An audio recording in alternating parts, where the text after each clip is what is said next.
ലോകത്തിലെ ഏറ്റവും അപകടകാരിയായ മയക്കുമരുന്ന് മാഫിയ തലവന്മാരിൽ ഒരാളും എൽമഞ്ചോ എന്ന അറിയപ്പെടുന്നതുമായ നെമേസിയോ സൈഗേര സെർവാൻഡസ് കൊല്ലപ്പെട്ടു. മെക്സിക്കൻ സൈന്യം നടത്തിയ അതിശക്തമായ സൈനിക നടപടിക്കിടെ പരിക്കേറ്റാണ് ഇയാൾ മരിച്ചതെന്ന് മെക്സിക്കോ പ്രതിരോധ മന്ത്രാലയം ഔദ്യോഗികമായി അറിയിച്ചിട്ടുണ്ട്. പടിഞ്ഞാറൻ മെക്സിക്കോയിലെ ഹാലിസ്കോ സംസ്ഥാനത്ത് വെച്ച് നടന്ന സൈനിക റെയ്ഡിലാണ് ഇയാൾക്ക് പരിക്കേൽക്കുന്നത്. മെക്സിക്കോ സിറ്റിയിലേക്ക് വ്യോമമാർഗം ഇയാളെ മാറ്റുന്നതിന്റെ ഇടയായിരുന്നു അന്ത്യമുണ്ടായത്. എൽമഞ്ചോയുടെ മരണവാർത്ത പുറത്തുവന്നതിന് പിന്നാലെ മെക്സിക്കോയിലെ വിവിധ സംസ്ഥാനങ്ങളിൽ വലിയ അക്രമ സംഭവങ്ങൾ അരങ്ങേറുകയാണ്.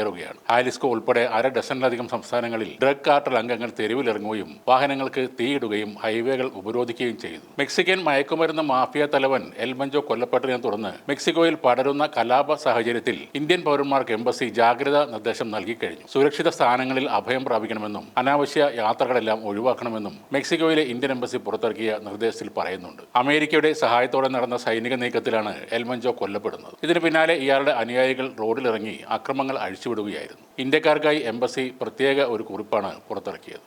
ലോകം തിരയുന്ന കൊടും കുറ്റവാളിയായ എൽമഞ്ചോ കൊല്ലപ്പെട്ടതോടെ ഇയാളുടെ നേതൃത്വത്തിലുള്ള ഹാലിസ്കോ ന്യൂ ജനറേഷൻ കാർട്ടൽ അവിടുത്തെ സൈന്യത്തിനെതിരെ ഒരു തുറന്ന യുദ്ധം പ്രഖ്യാപിച്ചിരിക്കുകയാണ്. അതിന്റെ ഭാഗമായിട്ടാണ് നഗരങ്ങളിൽ സ്ഫോടനങ്ങളും വെടിവെപ്പും എല്ലാം നടക്കുന്നത്. സൈനിക നടപടികൾ പുരോഗമിക്കുന്നതിനാൽ പലയിടത്തും കർഫ്യൂവിന് സമാനമായ നിയന്ത്രണങ്ങളാണ് ഇപ്പോൾ ഏർപ്പെടുത്തിയിരിക്കുന്നത്. ഈ സാഹചര്യത്തിലാണ് ഇന്ത്യക്കാരുടെ സുരക്ഷ ഉറപ്പാക്കാൻ വിദേശകാര്യ മന്ത്രാലയം ഇടപെട്ടിരിക്കുന്നത്. തങ്ങളുടെ നേതാവിന്റെ മരണത്തിലുള്ള അതൃപ്തി പ്രകടിപ്പിക്കാൻ ആദ്യം സർക്കാരിന് നേരെയാണ് ഇവർ ആക്രമണം നടത്തിയത്. എന്നാൽ ഉടൻ തന്നെ കാർട്ടലിനുള്ളിലെ വിവിധ ഗ്രൂപ്പുകൾ അധികാരം പിടിച്ചെടുക്കാൻ പരസ്പരം പോരടിക്കുമെന്നാണ് പേര് വെളിപ്പെടുത്താത്ത ഒരു കാർട്ടൽ അംഗം തന്നെ പറയുന്നത്. മെക്സിക്കോ പ്യൂബ്ല ഹൈവേയിൽ അക്രമികൾ റോഡ് ഉപരോധിച്ചതോടെ ഗതാഗതം പൂർണ്ണമായും തടസ്സപ്പെട്ടു. കൊളീമ സംസ്ഥാനത്ത് പിക്കപ്പ് ട്രക്കുകളിലെത്തിയ സായുധ സംഘം റോഡുകളെല്ലാം തടഞ്ഞു. കാർട്ടലിന്റെ ശക്തി കേന്ദ്രമായ ഗ്വാന ജുവാറ്റോയിൽ 55 അക്രമ സംഭവങ്ങളാണ് റിപ്പോർട്ട് ചെയ്തത്. ഇതുമായി ബന്ധപ്പെട്ട് 18 പേരെ പോലീസ് അറസ്റ്റ് ചെയ്തു. വൈകുന്നേരത്തോടെ സാഹചര്യം നിയന്ത്രണ വിധേയമായെന്നാണ് അധികൃതർ അവകാശപ്പെടുന്നെങ്കിലും ഇപ്പോഴും അവിടുത്തെ ഭീതി വിട്ടുമാറിയിട്ടില്ല. റോഡുകളിൽ വാഹനങ്ങൾ കത്തിച്ചാണ് ഇവർ തടസ്സങ്ങൾ സൃഷ്ടിച്ചിരിക്കുന്നത്. ജനങ്ങൾ വീടിന് പുറത്തിറങ്ങരുതെന്ന് വാട്സപ്പ് ഗ്രൂപ്പുകൾ വഴി സന്ദേശങ്ങൾ പ്രചരിക്കുന്നുണ്ട്. വിനോദസഞ്ചാര കേന്ദ്രമായ പ്യൂട്ടോ വല്ലാട്ടയിൽ നിന്ന് പുകപടലങ്ങൾ ഉയരുന്നതിന്റെയും വിമാനത്താവളത്തിൽ യാത്രക്കാർ പരിഭ്രാന്തരായി ഓടുന്നതിന്റെയും ദൃശ്യങ്ങൾ പുറത്തു വന്നിട്ടുണ്ട്. സ്ഥിതിഗതികൾ ശാന്തമാകുന്നവരെ ട്രക്കുകൾ ഹൈവേകളിൽ ഇറക്കരുതെന്ന് ട്രക്കിംഗ് വ്യവസായ ഗ്രൂപ്പുകൾ